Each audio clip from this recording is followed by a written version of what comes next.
To the organizers of this conference, and especially to Professor Nachiketa Tiwari, I want to thank him and them for giving me this privilege to talk to you. I really appreciate this. As a South African, I come here to deliver a talk in 10 minutes, trying to compress 2,000 years of history into 10 minutes. I'll do my best to try to reach you within that time. But right now, to introduce myself, I grew up through the apartheid years. I'm now in the post-apartheid era, and we are fighting battles on various fronts. My own contribution towards this conference here has come through certain provocations that built up within me since childhood, and is beginning to manifest in other ways right now, to ensure that at least we either reshape our identities or in some ways submit to the forces that are trying to change us. Now, the title of this conference, World Hindu Congress, for me makes Hindu identity a core factor and theme of this event. It instigates discussions and narratives around how Hindus see and should see themselves among the diverse tapestry of people that make up this world. And very crucial to this point is that we are never going to want to change the rest of the world because you don't believe in the God that we believe in. Raising issues of relevance for a fresh approach to education. In a and I have to bring the contemporary into perspective here, for a post-war Russia-Ukraine and Israel-Palestine era, requires revisiting some of the core historical factors that shape and determines individual, community, ethnic, and national guidelines around identity issues. And I bring in the Middle East and Europe, largely because over the last 2,000 years, the world has been left almost unchallenged in their care, and what a mess they made. And what a mess they continue to make. Identity building then in this context is cognizant of its inherent condition to function as a multi-layered and situational factor in terms of human relations. While this elasticity allows people a degree of flexibility in relational terms, it remains subject to several universal norms and laws that are fundamental to peace, progress, and prosperity for all in this world. Not one single religion is capable of ever achieving this. Not a single ideology is ever capable of achieving this. But a determination to coexist is the only possibility. However, not all of the world ideologies are endowed with these universal norms. The more desperate people become about the survival of their practices, about their beliefs and ideologies, the more violent they become. And the more violent they become, the more disruptive they become to the rest of the world. And that's what we are actually witnessing right now in Ukraine and in Palestine. This brings me to the contestation between Western notions of theory and practice and Bharatiya notions of the same.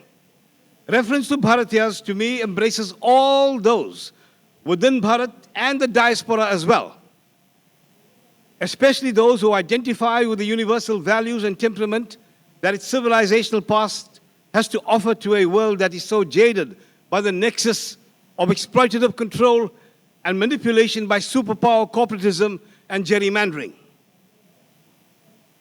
Human history over the last 3,000 years is replete with episodes of the use of brute force during invasions, territorial and people capturing, religious conversion by the sword, and the appropriation of natural resources, almost always at the expense of captured populations. Rome and Romanism stands at the forefront of imperialistic expansionism, covering an area of around 5 million square kilometers, with the indirect rule by the Romans manifesting as the earliest evidence of remote control authoritarianism. Jesus Christ and the emergence of Christianity after his demise laid low for the first 300 years since its inception because of constant persecution of the Christians. It was only after Constantine in the 4th century CE, a polytheistic Roman warrior supported by Christian fighters, that is Constantine, and his fighters, who were mainly Christian, that its spread was accompanied by a militarized process of conversion and expansionism. In Gaul, town of Gaul that Constantine was once passing through, he claimed that he saw in the sky an inscription, En Tau Te Nikah. Nikah has got nothing to do with the Muslim marriage. En Tau Te Nikah meant, upon this sign, conquer, leading to this being engraved on all of Constantine's army's swords and on their armor. The 11th century witnessed the rise of Knights Templars, a fighting force committed only to the defense and spread of Christianity through an ascetic way of life. But cheating on their vows was actually their nemesis. Between the 11th and 16th centuries, fighting between Christians and Islamic armies led to regular clashes and battles. The spread of Christianity was arrested by Islamic armies that were determined to control the Mediterranean and the Middle East.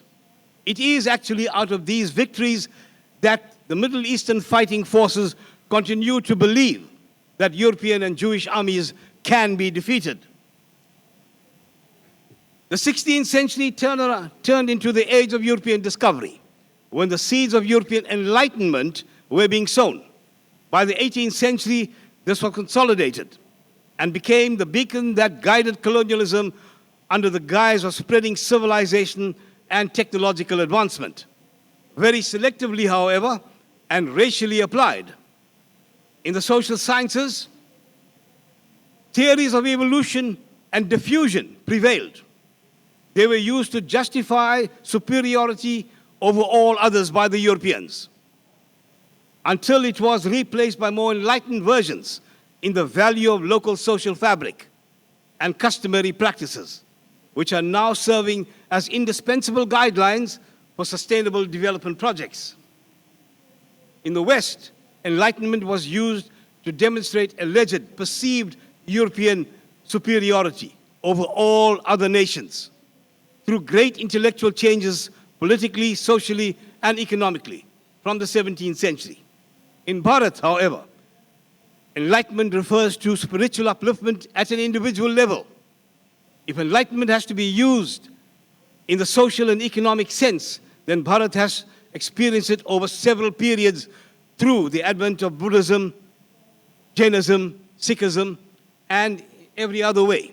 Enlightenment came long before the 18th and 19th centuries in Bharat. Individualism in the collective West is about working for personal, materialist, and economic upliftment, often in terms of winner takes all.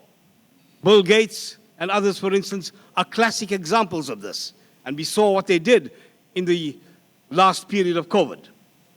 All from a so-called human rights perspective. In Bharat, it's about moral responsibility, turning inward, turning within, and using one's accumulated experiences to serve in the context of social responsibility. Thank you. I have exactly 1 more minute, and I'll do it. Responsibility rather than a collective communal rights, human rights perspective.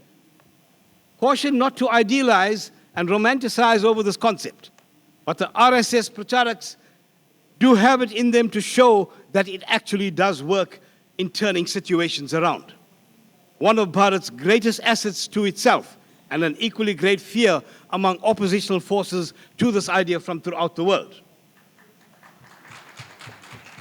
Bharatiya's biggest challenge lies in overcoming impediments to national reconstruction through revival of civilizational values, confronting Western notions of individual upliftment, individual careerism, and individualism, popularizing educational models such as the Ramakrishna Mission's Awakened Citizen program towards a values-based approach to produce citizens with a greater sense of community responsibility rather than self-interest alone. This program started barely a few years ago, has already reached in Bharat itself more than 1 million children. The Awakened Citizen program is a 3-year graded valued education program for students in middle school. 20 seconds. Is a 3-year graded program by education for students in middle school and high school, run by the Ramakrishna Math and Ramakrishna Mission. The purpose of this program is to ignite the infinite strength and potential inherent in every child. An awakened citizen actively participates in creating a positive and inclusive society, working towards the betterment of individuals and communities. They are committed to promoting social justice, equality, and sustainable development, and inspire others to become active and engaged citizens as well. I just want to end with this one comment. When Swamiji mentioned earlier in this first session this morning that we have made a U-turn, that U-turn is actually going back to fight to re-establish our identity. But you've got to know the strengths and the weaknesses of your opposition in order to go to battle. And in order to win, you've got to know your own strengths and weaknesses. So we cannot enter this battle without understanding our history, without understanding the opposition's history and their strengths, because it's the only way we'll be able to build up our strengths. Thank you very much.